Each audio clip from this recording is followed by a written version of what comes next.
వందే మాత్రం. నేను మీ journalist Navata. Welcome to our voice. చాలా మంది మోడీ విదేశాంగ విధానం మన్మోహన్ ప్రభుత్వంతో పోలిస్తే చాలా బలహీనంగా ఉంది, అంతర్జాతీయ స్థాయిలో భారత స్థానం బాగోలేదు అని కాంగ్రెస్ వామపక్షం భావజాలం వారు కామెంట్ చేస్తున్నారు. దీని గురించి చాలా మాట్లాడుతున్నారు. నేను దీనికి గట్టి రుజువులతో జవాబు పెట్టగలను, కానీ కాంగ్రెస్ వామపక్షాల వారు ఆ జవాబులను వాట్సాప్ అని వెక్కిరిస్తారు. అందుకని ఇదే క్వశ్చన్ని జీపీటీ అంటే చాట్ జీపీటీని అడిగితే జవాబు చెప్పమన్నా. దానికి చాట్ జీపీటీ ఇచ్చిన సమాధానం చెప్తే చూడండి. ప్రస్తుత అంతర్జాతీయ పరిస్థితుల్లో మన్మోహన్ ప్రభుత్వ విదేశాంగ విధానం బాగుందా? మోడీ హయాంలో విదేశాంగ విధానం బాగుందా? అంతర్జాతీయ సంబంధాల్లో భారత్ అప్పుడు బలంగా ఉందా, ఇప్పుడు బలంగా ఉందా? ఇది నేను చాట్ జీపీటీలో అడిగింది. మీ ప్రశ్నకు అంటే నేను అడిగిన ప్రశ్నకు చాట్ జీపీటీ ఇచ్చిన సమాధానం. మీ ప్రశ్నను తులనాత్మకంగా వాస్తవాల ఆధారంగా చూద్దాం, భావోద్వేగాలను పక్కన పెట్టేసి. ఫస్ట్ మన్మోహన్ సింగ్ ప్రభుత్వం 2004 నుంచి 2014 వరకు విదేశాంగ విధానం, బలాలు, ఆర్థిక దౌత్యం అంటే ఎకనామిక్ డిప్లొమసీ, భారత్ను ఐటీ సేవల రంగంలో గ్లోబల్ మార్కెట్తో కలిపారు. ఇండియా న్యూక్లియర్ డీల్ అనురంగంలో భారత్పై ఉన్న అంతర్జాతీయ ఒంటరితనం తొలగింది. ఏ బ్లాక్లో పూర్తిగా చేరకుండా సమతుల్యత పాటించారు. మరి ఆ టైంలో ఉన్న బలహీనతలు కూడా చెప్పింది. పాకిస్తాన్ విషయంలో సాఫ్ట్ వైఖరి, 26/11 తర్వాత కూడా పెద్ద దౌత్య దాడి లేదు. చైనా దౌర్జన్యంపై స్పష్టమైన ప్రతిస్పందన లోపం. డోక్లాం, లడక్ లాంటి ఘటనలు అప్పట్లో పెద్దగా లేవు, కానీ చైనా చొరబాట్లపై గట్టి హెచ్చరికలు కనిపించలేదు. నాయకత్వ లోపం, పీఎం కంటే ఎన్ఏసీ, సోనియా ప్రభావం ఉందన్న అంతర్జాతీయ భావన. అంతర్జాతీయంగా ఇక భారత్ స్థానం చూస్తే మన్మోహన్ సింగ్ హయాంలో responsible, soft rule following power, కానీ భయపడే దేశం కాదు, గౌరవించబడే దేశం కాదు అనే మధ్యస్థ స్థితి.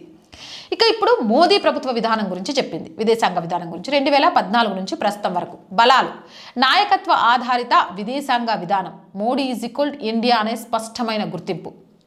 ఇక అందరితో సంబంధాలు చాలా బాగున్నాయి. అంటే US, Russia, Europe, middle east multi alignment ఉంది. అంటే యుఎస్, రష్యా, యూరప్, మిడిల్ ఈస్ట్తో సంబంధాలు బాగున్నాయి.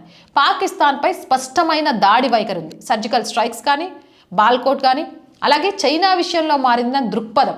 గాల్వాన్ తర్వాత స్టాట్యూస్ ఈకోయిస్ అనే సంకేతం, గ్లోబల్ సౌత్ నాయకత్వం, G20, UPI, digital public infra, Russia Ukraine యుద్ధంలో స్వతంత్ర స్థానం, యుఎస్ ఒత్తిడికి లొంగకుండా జాతీయ ప్రయోజనం. మరి మోడీ హయాంలో బలహీనతలు లేవంటే పశ్చిమ మీడియాలో ఇమేజ్ యుద్ధం, పక్క దేశాల్లో కొంత అసంతృప్తి. మరి అంతర్జాతీయ భారత స్థానం అంటే assertive, independent, unavoidable power. Bharat లేకుండా ఇప్పుడు ఏ గ్లోబల్ నిర్ణయం పూర్తి కాదు. అర్థమైందా? అప్పటికి ఇప్పుడు అంటే మన్మోహన్ వర్సెస్ మోదీ నేరుగా పోల్చితే నాయకత్వం లో profile, strong, visible, China evidence, Pakistan తోటి ఉన్న విధానం కానీ ఇవన్నీ కూడా ఇప్పుడు చాలా పవర్ఫుల్గా మారాయి. గ్లోబల్ పాత్రలో రీజినల్ పవర్ ఎమర్జికల్ గ్లోబల్ చేశారు. అప్పటికంటే ఇప్పుడు చాలా బలంగా తయారైంది అనే విషయాన్ని చెప్పింది. మన ఇప్పటి పరిస్థితుల్లో మోడీ తరహా ఎసెప్టివ్ విదేశాంగ విధానం అవసరం.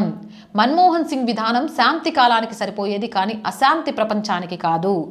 ఈరోజు భారత్ ఒత్తిడికి లొంగదు, నిర్ణయాలు తీసుకుంటుంది. ఇతర దేశాలు భారత్ని ఇగ్నోర్ చేయలేవు.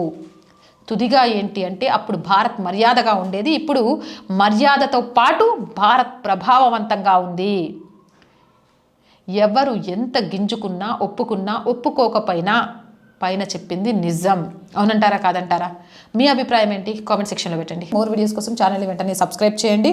అండ్ ప్రతిరోజు చెప్తుందేనండి ఆర్ వాయిస్ పొలిటికల్ రెండు మన ఛానల్సే. So please subscribe our channels. Content బాగుంది అనిపిస్తే లైక్ చేయండి, షేర్ చేయండి. ఆర్థికంగా ఆర్ వాయిస్కి మీ అందరి సపోర్ట్ చాలా అవసరం. సపోర్ట్ చేయాలి అనుకుంటే సబ్స్క్రిప్షన్ పక్కనే జాయిన్ అనే బటన్ ఉంది. 1 to 5 లెవెల్స్ ఉన్నాయి. ఏదో ఒక లెవెల్లో సపోర్ట్ చేయండి. లేదా స్క్రీన్ మీద గూగుల్ పే, ఫోన్పేతో పాటు అకౌంట్ డీటెయిల్స్ ఉన్నాయి. మీకు తోచిన సహాయాన్ని అందించండి. వ్యాపార ప్రకటనల కోసం 8328500576 నెంబర్ని సంప్రదించండి. జై హింద్, జై భారత్.